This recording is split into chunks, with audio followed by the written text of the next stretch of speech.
There was a basic eligibility criteria of 6.5 CGPA. Other than that, there was no significant relevance of CGPA.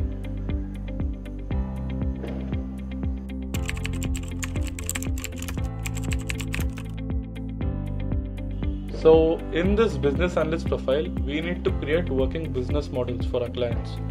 So if a client needs something to work out and they're not able to, some kind of operation they need to conduct, and they're not able to figure it out. So what we do is we come up with optimal business solutions, and these solutions would be based on an out and out study of the way they operate. Okay, so that's the basic role here.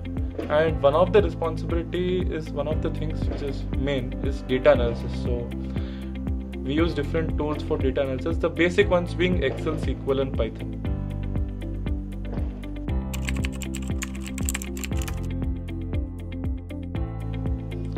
The first aptitude test had 2 rounds. Both rounds had data interpretation questions. So I'd rate few of the questions were as easy, but most of them were in the medium to hard level. So they were pretty good questions. And after you clear this round, then there are 2 technical interviews. There were 2 technical interviews, each having case studies to solve. So each interview was about half an hour. Half an hour is actually a short time, but for a case study it's long. So each having case studies to solve, and one of them was qualitative case study and one of them was a quantitative case study. Okay, so after these 2 rounds, those who all were selected were sent to more of an interactive round. The HR round was more of an interactive and an informative round, where the HR actually threw some light on what kind of a company it is, what we'd be working on. So there wasn't any in-depth HR question. There wasn't any question actually. So these 2 technical interviews which had case studies were main. So that's it.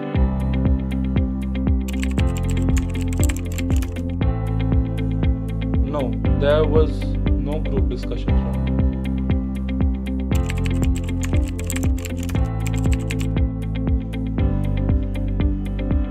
They did not have any significant weightage.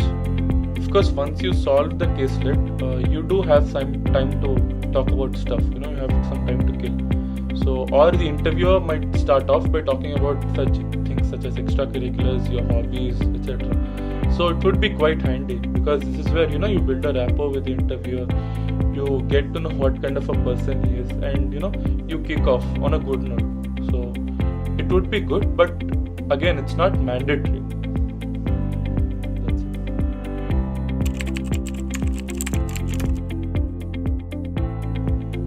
Again, not much, but yes, if you've mentioned something on your resume that you've done so-and-so project or you've done an internship somewhere, they will have some questions for you. But it's perfectly alright if you don't have any. The main selection is based on your performance in the interview.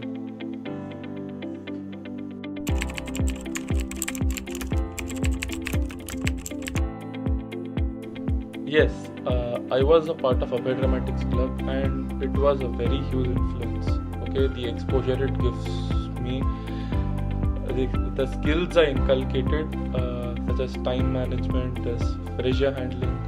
You learn so many soft skills, is actually unparalleled. So it was a major influence.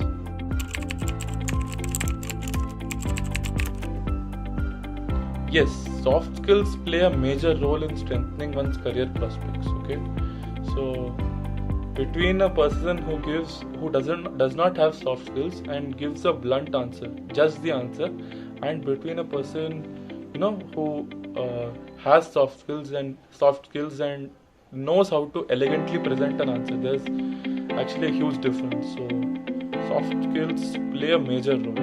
Okay, I always think that if a person does not get cold feet before an interview, it's either if the person is highly talented or if a person trusts his or her soft skills.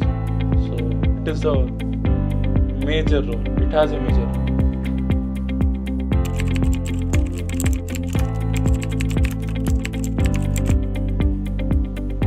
I used to strengthen my aptitude by watching YouTube videos and solving a bit of Arun Sharma. There's Arun Sharma for CAT, on all 4 topics. There's VRC, there's DI, there's LR, and there's Quant. So I used to solve a bit of it. And for HR, there wasn't any such preparation for HR. I just used to look up the common HR questions on the internet and think of my answers. But most of my answers were actually spontaneous itself. Okay. And for practice, what we used to do is our friends gang used to take mock interviews of each other, and it is pretty helpful. You can always try that out.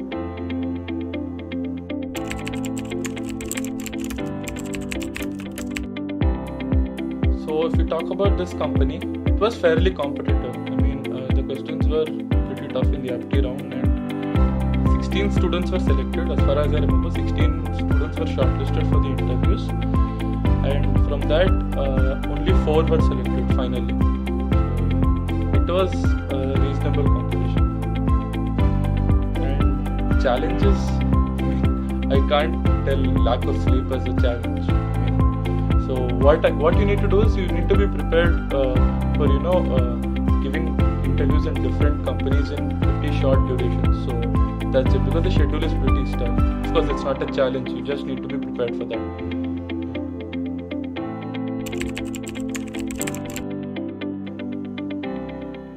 Okay, firstly, there is heavy competition. Okay, there is heavy competition. Not about this company, for the overall placement process.